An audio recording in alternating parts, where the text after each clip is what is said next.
स्वागत है दोस्तों आप लोगों का एक बार फिर से आपके अपने चैनल ज्योतिषी उपाय में। दोस्तों आज का जो वीडियो है वो आप लोगों के लिए बहुत ही खास रहने वाला है, क्योंकि इस वीडियो को देखने के बाद आप अपने जीवन से जुड़ी हुई समस्या का समाधान स्वयं ही कर लेंगे। किसी की मदद की ज़रूरत नहीं पड़ेगी आपको। आज के वीडियो में आपको जो जानकारी दी जाएगी वो आपकी कुंडली से संबंधित होगी। किस तरह आप अपनी कुंडली देख करके अपनी समस्या के समाधान का पता लगा सकें।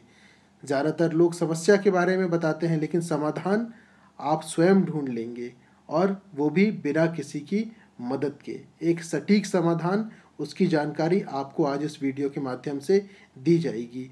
इस वीडियो को अंत तक ज़रूर देखिएगा। और हाँ, अगर इस चैनल को सब्सक्राइब नहीं किया है तो चैनल को सब्सक्राइब कर लीजिए, क्योंकि इसी प्रकार के और भी बहुत सारे वीडियो इसके बाद आने वाले हैं, ताकि आप किसी भी वीडियो से वंचित ना रहें, किसी उपाय से वंचित ना रहें। बेल आइकन ज़रूर दबा लीजिएगा, जिससे कि इस चैनल में अपलोड की जाने वाली कोई भी जानकारी या वीडियो सर्वप्रथम आप तक पहुंचे। धन्यवाद। दोस्तों, सबसे पहला काम जो आपको करना है वो ये है कि आप अपनी जन्म कुंडली अपने सामने निकाल कर बैठ जाएं, और उसके बाद अपनी जन्म कुंडली में जो लग्न चक्र होता है, या जिसे हम लोग लग्न कुंडली भी कहते हैं, वो वाला हिस्सा खोल करके सामने रख लीजिए, जिससे आप अपनी कुंडली को स्वयं ही पढ़ सकेंगे, स्वयं ही अपनी कुंडली के माध्यम से अपने लिए उपाय भी ढूंढ सकेंगे। तो चलिए दोस्तों, शुरू करते हैं जानकारी। जैसा कि आप अभी अपने स्क्रीन पर एक खाली कुंडली का चित्र देख पा रहे होंगे। इस कुंडली में अलग अलग खाने बने हुए हैं, जिन्हें हम भाव कहते हैं, या घर भी कहा जाता है इन्हें। अब आप देख पा रहे होंगे कि हर एक भाव में एक एक नंबर उभरता हुआ चला आ रहा है। जैसे कि पहला भाव, अब दूसरा भाव, तीसरा भाव, चौथा भाव, और ये रहा पांचवा भाव। यही है वो पांचवा भाव जिसकी मदद से हमें पता चलेगा कि हम अपनी कुंडली में या हमारी कुंडली के द्वारा हमारे जीवन में आई हुई समस्या का समाधान कैसे कर सकते हैं। ये पांचवा भाव जो हमारी कुंडली का होता है, असल में ये भाव हमें बताता है कि हमारे कुंडली के इष्ट देवता कौन है। इष्ट देवता मतलब एक ऐसे देवता जो हमारी पूरी कुंडली में एक कंट्रोलर का काम करते हैं। कंट्रोलर का मतलब जो हमारी पूरी कुंडली को कंट्रोल करे। अगर हमने अपने इष्ट देव को प्रसन्न कर लिया तो हमारी कुंडली में आने वाली समस्या समझ लीजिए छूमंतर हो गई। इष्ट देव, अब ये कैसे पहचाने कि किसकी कुंडली में इष्ट देव कौन से होते हैं, उसकी जानकारी आगे देखिए। दोस्तों, कुंडली में इष्ट देव का महत्व आप इस बात से लगा सकते हैं अंदाज़ा कि इष्ट देव वो देवता होते हैं जो कि अगर किसी की कुंडली में शुभ होकर के बैठ गए या प्रसन्न हो गए तो उस जातक के जीवन में किसी भी प्रकार का दुख कभी नहीं आता, धन धान्य की कभी कोई कमी नहीं होती, तथा सुख समृद्धि में आजीवन वृद्धि होती रहती है। तथा ये जो जातक रहते हैं, ये जिस भी कार्य में हाथ डालें सफलता मिलना निश्चित ही होता है। असफलता इनके दूर दूर तक नहीं भटकती, केवल ये अपने जीवन में सफलता के नए नए शिखर को छूते चले जाते हैं। आइए तो अब हम भी पता करें कि आपकी कुंडली में आपके इष्ट देवता कौन है। उससे पहले आपके स्क्रीन पर देखिए एक लिस्ट आई हुई है, जिस पर 1 से लेकर के 12 तक के नंबर लिखे हुए हैं। ये जो नंबर हैं ये अलग अलग राशियों के नंबर हैं।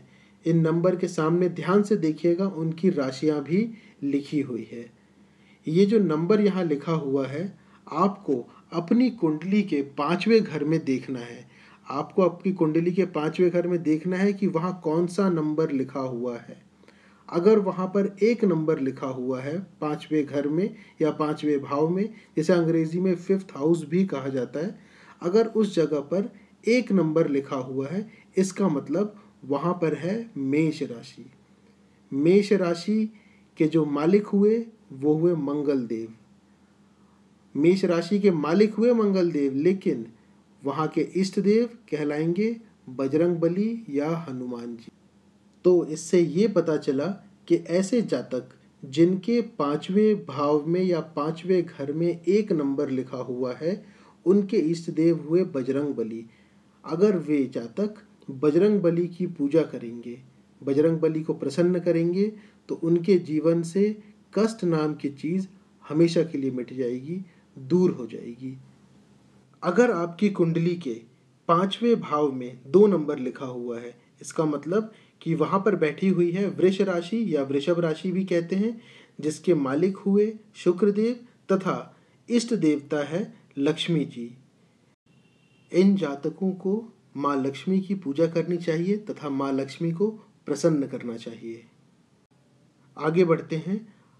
ऐसे जातक जिनकी कुंडली के 5वें भाव में 3 नंबर लिखा हुआ है, इसका मतलब कि वहाँ पे मिथुन राशि बैठी हुई है। मिथुन राशि के जो मालिक हैं वो हैं बुध देव तथा इष्ट देव हुए गणेश जी।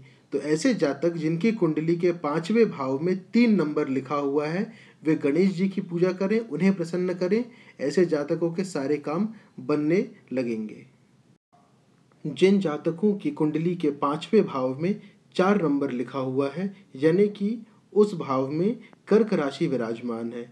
कर्क राशि के जो मालिक हैं वे हैं चंद्रदेव, और चंद्रदेव अगर मालिक हुए तो इष्ट देवता होंगे भगवान शंकर, शिव जी, भोलेनाथ। तो ऐसे जातक जिनकी कुंडली के 5वें भाव में 4 नंबर लिखा हुआ है, वे भोलेनाथ की पूजा करें, उनकी उपासना करें, आपको अवश्य सफलता की प्राप्ति होगी। ऐसे जातक जिनकी कुंडली के 5वें भाव में 5 नंबर ही लिखा हुआ है, इसका मतलब कि उनके 5वें भाव में सिंह राशि विराजमान है। सिंह राशि के जो मालिक हुए वो हुए सूर्यदेव, और इष्ट देवता भी सूर्यदेव ही हुए। इसका मतलब 5वें भाव में अगर 5 नंबर लिखा है तो आपके इष्ट देव सूर्यदेव हैं, और आपको सूर्यदेव को ही प्रसन्न करना है, उनकी ही पूजा पाठ करना है। ऐसा कहा जाता है कि अगर सूर्य ग्रह आपका बलवान है तो आपको दूसरे ग्रह से होने वाले कष्ट या उनसे मिलने वाले पीड़ा में काफ़ी कमी आ जाती है। इसलिए सामान्यतः भी लोग जो रहते हैं वो सूर्य ग्रह को बलवान करने में या उन्हें प्रसन्न करने में लगे रहते हैं। ऐसे जातक जिनके 5वें भाव में 6 नंबर लिखा हुआ है, मतलब वहाँ पर कन्या राशि बैठी हुई है। कन्या राशि के स्वामी हैं बुध देव, और इष्ट देव हुए गणेश जी। यानी जिन जातकों की कुंडली के 5वें भाव में 6 नंबर लिखा है, वे गणेश जी की पूजा करें, जिससे उन्हें अपने जीवन में सकारात्मक बदलाव देखने को मिलेगा। अब चलते हैं आगे। जिन जातकों के 5वें भाव में 7 नंबर लिखा हुआ है, 7 नंबर का मतलब होता है तुला राशि।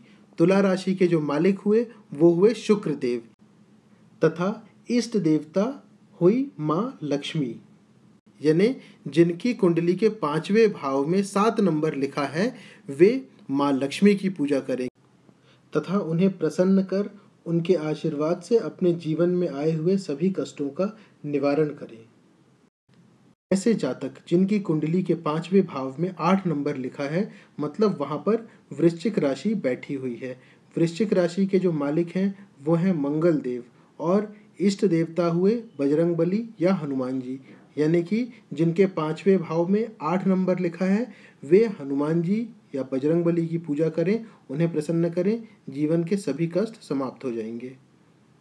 जिन जातकों के 5वें भाव में 9 नंबर लिखा हुआ है, 9 नंबर का मतलब होता है धनु राशि। इसका मतलब उनके 5वें भाव में धनु राशि बैठी हुई है, और धनु राशि के जो मालिक हैं वह हैं देवगुरु बृहस्पति, और इष्ट देवता हुए विष्णु जी या फिर भगवान नारायण। यानी जिनके 5वें भाव में 9 नंबर लिखा है, वे भगवान नारायण या भगवान विष्णु की पूजा पाठ करें, उनकी उपासना कर उन्हें प्रसन्न कर अपने जीवन के सारे ही कष्टों का निवारण कर सकते हैं। अब बढ़ते हैं आगे की तरफ। अगर किसी की कुंडली के 5वें भाव में 10 नंबर लिखा हुआ है, 10 नंबर का मतलब होता है मकर राशि। मकर राशि के मालिक हुए शनिदेव, और इष्ट देव भी हुए शनिदेव। यानी ऐसे जातक जिनकी कुंडली के 5वें भाव में 10 नंबर लिखा है वे भगवान शनि की पूजा करें, शनिदेव को प्रसन्न करें तथा अपने जीवन के सभी कष्टों का निवारण करें। उसके बाद आती है 11वां नंबर। 11वां नंबर जिसके 5वें भाव में, जिन जातकों की कुंडली के 5वें भाव में 11वां नंबर लिखा हुआ है, मतलब उनके 5वें भाव में कुंभ राशि बैठी हुई है। कुंभ राशि के जो मालिक हुए वे भी शनिदेव हुए तथा इष्ट देव भी शनिदेव हुए। यानी ऐसे जातक जिनके 5वें भाव में 11वां नंबर लिखा हुआ है या 11 नंबर लिखा हुआ है वे भी भगवान शनि की ही पूजा करें, उन्हें प्रसन्न करें, जिससे उन्हें अपने जीवन में एक सकारात्मक बदलाव देखने को मिलेगा। अब आता है सबसे आखिरी नंबर 12वां नंबर। जिन जातकों की कुंडली के 5वें भाव में 12 नंबर लिखा हुआ है, मतलब कि वहाँ पर मीन राशि बैठी हुई है। मीन राशि के जो मालिक हैं वह देवगुरु बृहस्पति, और देवगुरु बृहस्पति अगर मालिक हुए तो इष्ट देव कहलाएंगे विष्णु भगवान या फिर नारायण भगवान। यानी कि जिनके 5वें भाव में 12 नंबर लिखा है वे भगवान विष्णु की या नारायण भगवान की पूजा करें, जिससे उनके जीवन में आने वाले सभी कष्टों तथा समस्याओं का निवारण होगा।